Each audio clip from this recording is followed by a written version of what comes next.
In the next couple of lectures, I want to address responses to capitalism. What were some of the ideological responses people had to the growth of capital, corporate capital power?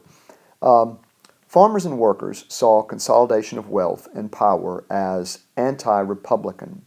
They said, look, we're all about freedom of equality, equality of opportunity and freedom to do what we want and liberty, not to be ruled over by these all-powerful corporations.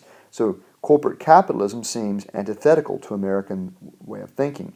The middle class lamented the corruption of the oligarchs, these powerful men who were ruling this economy, and of course their corruption extended into all levels of government. These criticisms required a new ideology that suggested that the new corporate economy was compatible with the individualism and equal opportunity that were core American values. And America was very successful in coming up with an ideology that not only made it seem compatible, but even indispensably American. Corporate capitalism not only is compatible with American ideology, it is American ideology. I want to discuss a couple of ideas, three ideas in which America got comfortable with corporate capitalism. The first idea is called this idea of the self-made man. You've heard this term before. It emerges in this era. The new ideology said that corporate capitalism did not reduce individual opportunity. Rather, it expanded it. It claimed that it allowed every person the chance to accumulate great wealth. The fact is, there was only a small element of truth in that. But there were these people who had started with nothing. Rockefeller had started with nothing, so did Carnegie. But most of the oligarchs started with wealth and privilege, and ruthlessness and corruption were much more effective than hard work. And of course, as I've said, this totally corrupted politics. But America has absorbed this idea of the self-made man. Americans believe they're going to get rich any day now. I call it the lotto mentality. Bill Gates started with nothing. Of course, he was one of about a handful of people in the world in the 1970s, high school kids in the 1970s, who actually had access to a mainframe computer where he could learn programming. But there's always this person you can throw up and say, see, the self-made man does work, even though it rarely does, and these are extraordinary people. So, African-American women are statistically a very downtrodden group in America. But there's Oprah, so there's always someone we can point to. This idea of the self-made was also perpetuated by the novels of Horatio Alger. We see Horatio Alger here, and he wrote these rags to riches stories. They're not that great. He wrote a series of stories about a boy named Ragged Dick. Ragged because he was a ragamuffin. He shined shoes on the street, but through pluck and luck and sheer hard work, Ragged Dick becomes rich and then becomes a U.S. senator. And the term Horatio Alger has become a metaphor for rags to riches stories. When you say, oh, so-and-so is very successful, he's a Horatio Alger story, you mean rags to riches.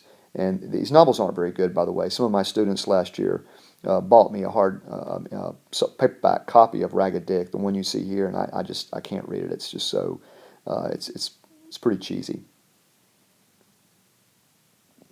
Idea number two in making America comfortable with corporate capitalism was borrowed from Darwin, survival of the fittest. This is known as social Darwinism.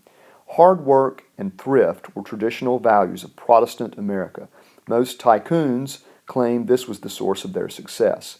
Social Darwinism was the application of Darwin's ideas to human society, to the marketplace. The English philosopher Herbert Spencer initially espoused this. He has crazy 19th century whiskers, as you can see. By the way, Darwin himself disavowed the application of his theories to human society. But Spencer espoused them loudly and widely. His books were popular in the U.S. in the 1870s and 1880s. And this idea was adopted here in the U.S. by William Graham Sumner of Yale in his 1906 book, Folkways. Sumner was the first sociology professor at Yale, and he has a fairly libertarian approach to things. Tycoons seized on these ideas to justify their power. They thought, oh, well, now I know I'm rich. It's because I'm better than you. I'm the most deserving. It's natural selection at work. unions and government action to regulate economics were wrong, according to this ideology, because they messed with the natural law, the way things should be.